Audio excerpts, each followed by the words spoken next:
Human trafficking has been declared the fastest growing criminal enterprise in the world. In 2018, there were almost 11,000 cases of human trafficking, which averages 30 cases a day. Human trafficking is the epitome and embodiment of evil.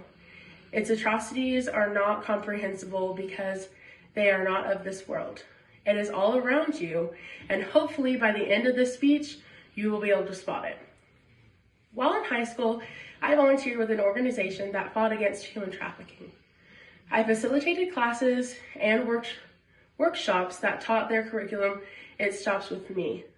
I've researched this topic for years because it is near and dear to my heart. I have a friend who was trafficked by her father in exchange for drugs, and now 6 years later, she is an advocate for survivors. What is human trafficking? Human trafficking is when someone is forced, coerced, or tricked to work for the profit of someone else. It is the exploitation of vulnerable people.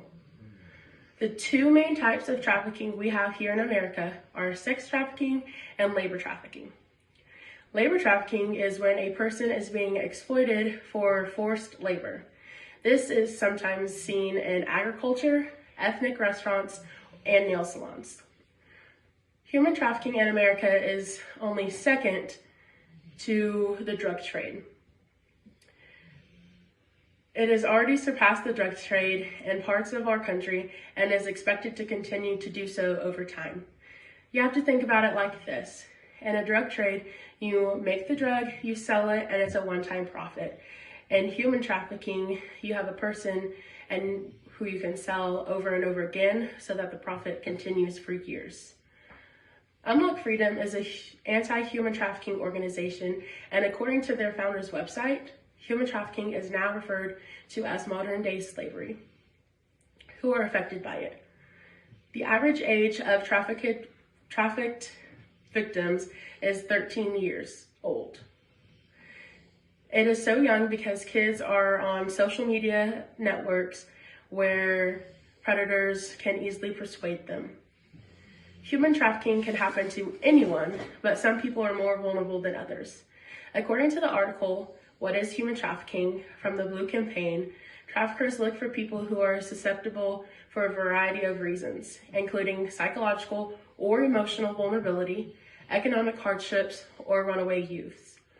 I have a friend who ran away from home at 17 years old, being coerced into a dance club. The owner said that he would get her a record deal if she would dance at his club on weekends. 3 years later, that didn't happen, and she got pregnant and was kicked to the curb and said that she was of no use. People are being brought here from different countries to be exploited, and yet the majority of trafficked victims in our country are Americans, many of them being exploited for sex. What can you do to help? Educate yourself on what the signs are. Don't be afraid to speak up and talk to a friend or family member who is engaged in a situation that makes you feel uneasy. Culture tells us to mind our own business, but silence is the thing that predators depend on. Find an aftercare shelter near you and ask what their needs are, or organize a food or hygiene product drive.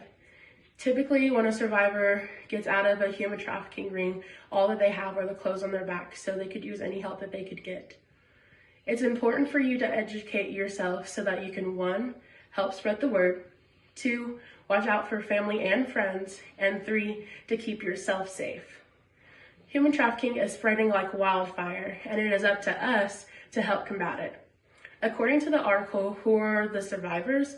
From Polaris, over 23,000 people are now survivors, and the number just continues to rise every day. We have been taught that slavery ended in 1865, but today it has a different name: human trafficking. Thank you.